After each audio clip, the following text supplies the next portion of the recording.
So మెలోడీస్‌లో ఈయన ఒక చిన్న సైజ్ మణిశర్మ గారు అనే ఒక ట్రాక్ ఉంది సార్ ఈయనకి. చిన్న అనుప్ సైజ్ కాదు. కాదు. పెద్ద సైజ్ పెద్ద సైజ్. అంటే సో నేను నేను చాలా ఆహ్, ఇళయరాజా గారితో చూశాను. తర్వాత విద్యాసాగర్. విద్యాసాగర్ గారు. ఓకే. సో వీళ్ళంతా top level top level. Melodies చేసే ఒక మ్యూజిషియన్స్. సో ఈయన ఎక్కడికి తగ్గదు సార్.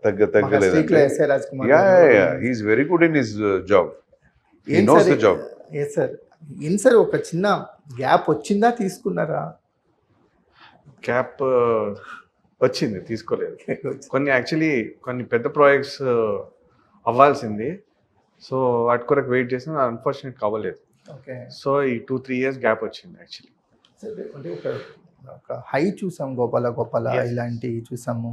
అంటే 'నీలి నీలి ఆకాశం' లాంటి ఒక ఎవర్ గ్రీన్ మ్యూజికల్ హిట్స్ చూసాం మీ నుంచి. 'సీతాపైనంలో' మాత్రం మీకు ఒక అన్ని రకాల సాంగ్స్ కుదిరినట్టు అనిపిస్తున్నాయి.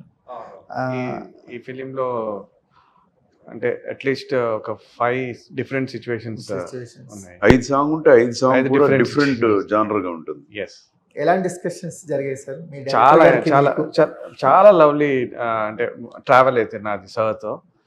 బికాజ్ సార్కి వాల్యూ తెలుసు, టెక్నీషియన్స్ వాల్యూ తెలుసు, and especially is very passionate about music. So నాకు చాలా మా జర్నీ చాలా మంచిగా అయింది. అండ్ సార్తోని అడ్వాంటేజ్ ఏంటంటే జడ్జ్మెంట్ చాలా ఫాస్ట్ ఉంటుంది. He knows what he wants అనే దీంట్లో లైక్ ఎక్కువ ఇదా అని ఉంటుంది కదా, లైక్ ఆప్షన్స్ వేరియస్. నేనే ఇంకా ఒక ఆప్షన్ ఏదైనా చేద్దామంటే వద్దు అది అని పక్కన పెట్టేసి మళ్ళీ like so that's what.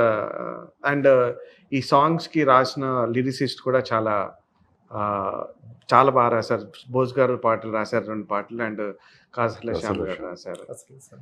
Yeah, so lyrics కూడా చాలా హెల్ప్ అయినాయి. అండ్ మీరు చూసిన పిల్ల సాంగ్ బసవన్న సాంగ్ రీసెంట్‌గా. రీసెంట్లీ బసవన్న సాంగ్ రిలీజ్ అయ్యి చాలా మంచి రెస్పాన్స్ వస్తుంది బోత్ లాంగ్వేజెస్లో, తెలుగు అండ్ కన్నడ.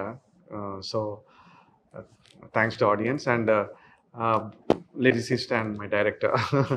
అండ్ వీటికన్నిటికీ కారణం ఏదైనా మేము ఎంత చేసినా కూడా దాన్ని రిప్రజెంట్ చేసేది వీళ్ళిద్దరు యాక్చువల్లీ.